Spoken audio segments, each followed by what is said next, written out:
مسئلہ اس میں یہ کہ جو اہل تشیع ہیں وہ پہلے عشرے میں کالا لباس پہننا پریفیئر کرتے ہیں، پسند کرتے ہیں، اور کچھ لوگ تو پورے 10 دن ہی پہنتے ہیں۔ میں ایک مسجد میں نماز پڑھا تھا، وہاں مفتی صاحب نے جو اہل سنت سے تعلق رکھتے ہیں مکتب فکر دیوبند سے، انہوں نے ایک نیا فتویٰ دیا۔ انہوں نے کہا کہ ان 10 دنوں میں کالا لباس پہننا ناجائز اور حرام ہے۔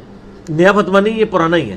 تو اب یہ مطلب ہم کلرز پہ بھی لڑ رہے ہیں کہ یار بلیک کلر وہ کہہ رہا ہے پہننا ہے، وہ کہہ رہا ہے نہیں پہننا ہے، ایک ناجائز حرام کہہ رہا ہے، ایک بالکل کہہ رہا ہے کہ یہ اسی طریقے سے جیسے لیاس قادری صاحب جب گرین پگڑی پہنتے تھے تو کہتے تھے ایک ہی پگڑی کیوں، ایک ہی کیوں، اوڑوں قابو ہی نہیں آ رہے، اننے رنگ نہیں پائیاں نے، تو کہتے ہیں یار ایک ہی رنگ برنگے بیٹھے نے۔ تو یہ وہی ہے کہ آٹا گوندے ہیں ہلدی کیوں ہے، آٹا گوندتے وقت ہلنا تو پڑتا ہے۔ اب یہ آپ آ جائیں کالے لباس کے اوپر۔ پہلی بات ہے کہ آپ یہ طے کر لیں کہ آپ نے بابی بننا ہے یا کتابی بننا ہے، آپ نے وابی بننا ہے یا علمی بننا ہے۔ نہ میں وابی نہ میں بابی، میں ہوں مسلم علمی کتابی۔ نبی صلی اللہ علیہ وآلہ وسلم کالی پگڑی استعمال کرتے تھے، بخاری مسلم میں موجود ہے کہ فتح مکہ کے موقع پہ جب آپ داخل ہوئے، صحیح مسلم کے الفاظ ہیں، کالی پگڑی آپ کے سر پہ تھی۔ بخاری میں آپ صلی اللہ علیہ وسلم کی وفات کے دنوں کا جو آخری خطبہ ہے اس میں ہے کہ آپ کالی کلر کی آپ نے پٹی اپنے سر کے اوپر لپیٹی ہوئی تھی۔ کالی کملی تو آپ نے سنی ہے، پنجتن پاک والی جو حدیث ہے مسلم کی، اما عائشہ والی، کہ کالی چادر آپ نے اوڑی تھی جس میں حسن و حسین مولا علی کو لیا آپ نے اور سیدہ فاطمہ کو۔ کالی چادر بھی ثابت ہوگی، چادر لباس ہے، اور نبی علیہ السلام کا عمومی لباس ہی چادر ہوتا تھا، ایک تہمد اور چادر، چادر بھی ثابت، پگڑی بھی ثابت، کرتا بھی پہنا ہے آپ نے، جبہ پورا۔ صحیح بخاری میں ہے کہ آپ کو کسروانی تیالسی جبہ گفٹ میں ملا پرشین امپائر کے ہیڈ کی طرف سے، وہ آپ نے زیب تن کیا، اور مسلم شریف کے الفاظ ہیں، ام سلمہ کہتی ہیں یہ کرتا آپ پہنتے تھے اور ہم اس کا دھون مریضوں کو شفا کے طور پہ پلاتے ہیں، ٹھیک ہے، آپ کے مبارک تبرکہ، اور اس میں ریشم کی گوٹھ لگی ہوئی تھی۔ صحیح مسلم میں نبی علیہ السلام کی حدیث ہے، بخاری مسلم میں، کہ ریشم مرد پہن سکتا ہے صرف 4 انگلی کی چوڑائی تک، یعنی آپ کڑھائی کروا سکتے ہیں یہاں پہ۔ لہٰذا یہ ایک معصوم سی کڑھائی میری وائٹ کلر کی، جس پہ اتنے لوگ اعتراض کرتے ہیں، خدا تعالیٰ ریشم دی ہوئی نہیں، کاٹن دی ہے، انہوں بھی ہضم کر لیا کرو۔ اچھا اس کا تو نام ہی بیبی پیکو ہے، ہاں بیبی سی ہے، بھی بیبی سی، دیکھیں نا۔ اچھا تو اب وہ جب میں نے بتایا نا مسلم میں ہے کہ سروانی تیالسی، وہ کہتے ہیں یہ تو لکھا ہے کہ سروانی تیالسی، یہ کالا جبہ تو نہیں ہے۔ اچھا اس کو تو ہم بعد میں طے کرتے ہیں، کالی چادر تو مان لیا آپ نے، کالی کملی والے آپ ناطے میں لکھتے ہیں، کالی پگڑی بھی مان لی، اب پیچھے کیا رہ گیا؟ جبے پہ بھی لے آتے ہیں آپ کو۔ تو سر تیالسی کی سروانی جبہ ہوتا ہی کالے رنگ کا تھا، جس طرح آج میں آپ کو کہوں کہ سندھی اجرک، تو مجھے اس کا رنگ بتانے کی ضرورت ہے آپ کو؟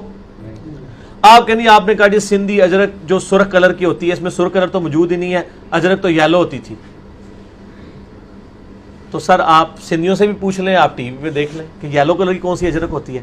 اس طرح کسروانی تیالسی جبہ جو ہے وہ کالا جبہ ہی ہوتا تھا، جھنڈا تو کالا ہوتا تھا آپ صلی اللہ علیہ وسلم کا، کالا بھی ہے سفید بھی ہے، اور جھنڈے میں کالے کلر کا فائدہ یہ ہوتا تھا نا، یعنی میل خورا ہوتا ہے کالا کلر نا، تو وہ اس لیے بھی کالا کلر استعمال کیا جاتا ہے۔ لہذا یہ ٹانگیں نہ لایا خدا کے لیے، میں بول رہا ہوں، میں یعنی زیادہ اس پوزیشن میں ہوں، آپ تھوڑا صبر کر کے بیٹھیں، کچھ نہیں ہوتا، اپنی عادتیں موقوف کریں۔ آپ لوگوں کی کسی بھی حرکت کی وجہ سے میری زبان کی روانی ٹوٹ جاتی ہے۔ دروشی پڑھیں، اللہم صلی علی محمد وعلی آل محمد کما صلیت علی ابراہیم وعلی آل ابراہیم انک حمید مجید، اللہم بارک علی محمد وعلی آل محمد کما بارکت علی ابراہیم وعلی آل ابراہیم انک حمید مجید۔ تو یہ کوئی رافضیوں کا طریقہ نہیں ہے، آپ جو ہے وہ کالا لباس پہنیں اور 10 محرم پہ ماتم نہ کر کے سنی ہونے کا ثبوت دیں۔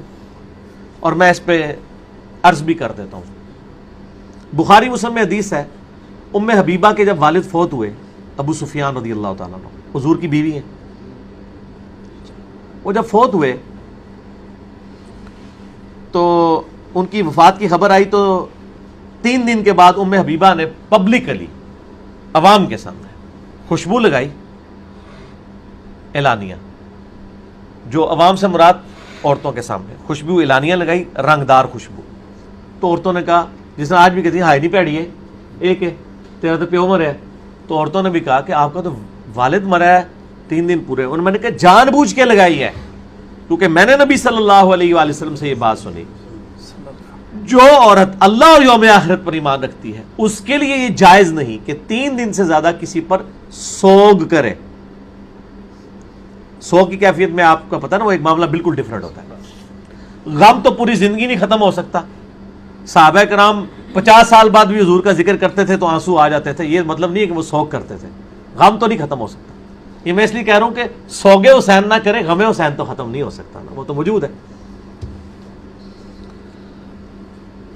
تو انہوں نے کہا میں نے تمہیں یہ بتانا تھا کہ آپ صلی اللہ علیہ وسلم نے فرمایا کہ جو عورت اللہ اور یوم آخرت پر ایمان رکھتی ہے اس کے لیے حلال نہیں کہ کسی پر بھی 3 دن سے زیادہ سوگ کرے سوائے اپنے خاوند کے 4 مہینہ 10 دن بس. تو یہ ام حبیبہ نے جان بوجھ کے ایسا عمل کیا کہ لوگوں کے 14 طبق روشن ہو. سر آپ بھی جان بوجھ کے نا محرم میں کالا لباس پہن کے نا تو اہل حدیث کی مسجد کی پہلی صف میں نماز پڑھا کریں, کالی پگڑی کالا لباس پہن کے. اور یہاں پہ لوگ کرتے ہیں. یہاں پہ میرے پاس ایک بھائی آئے لاہور سے نا, تو کالے کپڑے انہوں نے پہنے ہوئے تھے. وہ کہتے ہیں وہ ایک لال رومال والے کا کلپ آپ کے خلاف دیکھا نا, ایران کے ٹکڑوں پہ پڑنے والا جانور. کہتے ہیں میں نے دیکھا یہ کون سا نیا جانور آیا ہے. یہ جانور سب دابت الارض ثابت ہوا ہے تواڈے واسطے. جس طرح ایک جانور نکلے گا نا مومنین دے اوتے جڑا نا وہ حضرت سلمان علیہ السلام کی انگوٹھی والا معاملہ کرے گا, اور وہ موسیٰ علیہ السلام کا وہ آسا ہوگا وہ کافروں کے ساتھ, اور وہ سارے معاملات جو آتے ہیں. یہ دعوت الارض ثابت ہوا ہے تو سے انجینئر محمد علی مرزا, جانور ہی کہہ لو چلو. تو کہتا میں نے کلپ دیکھنے شروع کیے, انٹرنیشنل نمبر پڑھنے شروع کیے. کہتا میں تو حیران ہو گیا, یہ تو پہلو انہوں نے اہل بیت ال ہم سے چھپایا ہوا تھا. وہ لاہور کے ایک مولانا صاحب ہیں, ان کی مسجد میں وہ جمعہ پڑھتا تھا, جو اکثر ننگے سر اہل حدیث کی نمائندگی کرنے کے لیے ٹی وی پہ بیٹھے ہوئے ہوتے ہیں. ہماری چونکہ آپ پتہ ہے اکیڈمی کی پالیسی پچھلے 1 سال سے ہے کہ ہم اسپیسیفکلی نام نہیں لیتے کسی کا, لیکن اتنے اشارے چھوڑ دیتے ہیں کہ آپ کو پتہ بھی چل جائے. پھر بھی نہ پتہ چلے تو کوئی مسئلہ نہیں ہے, آپ بس صرف بات عام کھائیں, پیٹ گرنے کی ضرورت نہیں. تو وہ مولانا کے پاس وہ چلا گیا حدیثیں لے کے, تو وہ پھر کہتا ہے کہ جی وہ تو کسی حدیث کو نہیں مانتے, نام اہل حدیث ہے. تو پھر وہ کہتا ہے جی اس دفعہ پھر میں نے نا محرم میں کالے کپڑے پہن کے میں پہلے صف میں بیٹھ کے میں کہ پتر بولے کالے کپڑے ہوتے ہیں, میں نے پھر حدیثاں دسا کہ تو اہل حدیث ہے کہ میں اہل حدیث ہوں. ایک نام والا حدیث ہوتا ہے نا, ایک منہج اہل حدیث ہوتا ہے. ایک نام والا سنی ہوتا ہے, ایک منہج سنی ہوتا ہے. کہتا ہے وہ بولا نہیں ہے. تو سر یہ خود اپنے لیے جو ہے نا علمی خود کو شملاور تیار کر رہے ہیں. ایک تو وہ جو بم پھاڑنے والے ہوتے ہیں, تو سر نہ ہم تو بارود والے ہیں اور نہ ہم گالیوں والے ہیں, نہ ہم گالیاں دینے والے ہیں نہ بارود پھاڑنے والے ہیں. ہم درود پڑھنے والے ہیں اور گالیاں کھانے والے ہیں, کیونکہ آپ کے بزرگوں نے ہمارے بزرگوں کو بڑی ممبروں پہ گالیاں دی ہیں. نعوذ باللہ من ذالک. اللہم صلی علی محمد وعلی آل محمد. ٹھیک ہوگا جی. چلیے بھائی, پھر اس میں آپ اہل تشیع کو بھی پھر مشورہ دیں گے کہ وائٹ لباس پہن کر مجالس میں شریک؟ تو انہوں نے پہنا ہوتا ہے شلوار وائٹ ہی ہوتی ہے. اگلا سوال کریں. اچھا ایک ضمن اس میں اور سوال ہے کہ جو اہل تشیع وہ عام حالات میں جو ہے نا وہ کالے لباس سے وائٹ کرتے ہیں, اور نہیں پہنتے ہیں, کیوں نہیں؟ آپ تو سارے پہن رہے ہیں. نہیں, وہ کہتے ہیں کہ حضرت علی نے روایات بے شک کہتی ہیں شیعہ پہنتے ہیں, وہ روایات کمزور ہوں گی, جب ہم ان سے بات کریں گے وہ نہیں مانیں گے. اس کے علاوہ کالے پہنتے ہیں یار, عام حالت میں ان کے لیکچر چڑھے ہوئے کالے پہنتے ہیں. دیکھیں آپ کی جو صحیح بات ہے وہ تو سارے ہی مان رہے ہیں, ہم تو مانتے ہی ہیں, لیکن یہاں پہ ایک اعتراض صرف یہ ہے کہ آپ نماز کے بعد دعا کو ثابت نہیں ہے, اور اذان سے پہلے درود شریف ثابت نہیں ہے, وغیرہ وغیرہ اس طرح کی چھوٹی چھوٹی سی باتوں پہ کر رہے ہوتے ہیں. لیکن یہاں معذرت کے ساتھ اختلاف یہ ہے کہ ایک بحیثیت مجموعی قوم بلیک لباس پہن رہی ہے, اور اس کے پیچھے صرف ایسا ہی نہیں ہے کہ وہ ایسے ہی پہن رہی ہے, ان کے پیچھے پوری کی پوری ایک ڈاکٹرائن ہے, پیچھے پوری چیز ہے, اور آپ اسی چیز کو دوسروں کو بھی ترغیب دلا رہے ہیں. تو یہ ہم اس لیے دلا رہا ہوں کہ تاکہ وہ ایک قوم کی نشانی نہ رہے. میں پہلے اہل حدیثوں کہتا تھا کہ آپ کو اگر تکلیف ہے نا بریلویوں کی سبز پگڑی سے, تو آپ سبز پگڑی باندھیں تاکہ ان کی نشانی خود ہی ختم ہو جائے. میں تو بڑی گجی مار دے رہا ہوں سر, میں انجینئر بھی ہوں اور ایک سرجن بھی ہوں, یہ خود بخود ختم ہو جائے گا. میں آپ کو بتاتا ہوں, میں نے آپ کو یہ کہا تھا نا, آج اہل حدیث پگڑی باندھنا شروع کر دینا, بریلوی ننگے سر نماز شروع کر دیں گے ضد میں آ کے. آج بریلوی ایکا کر لینا کہ ہم نے سخت وائٹ والی ٹوپیاں پہننی ہے, تبلیغی جماعت نے اپنا کوئی اور بندوبست کر لینا ہے. آج الیاس قادری صاحب اناؤنسمنٹ کر دینا کہ جتنے دعوت اسلامی والے ہیں مجھے صاف کریں گے تو دیوبندیوں نے مجھے رکھنی شروع کر دینی.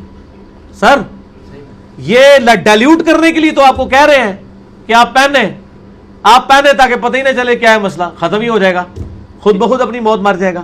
شیعہ سنی بھائی بھائی.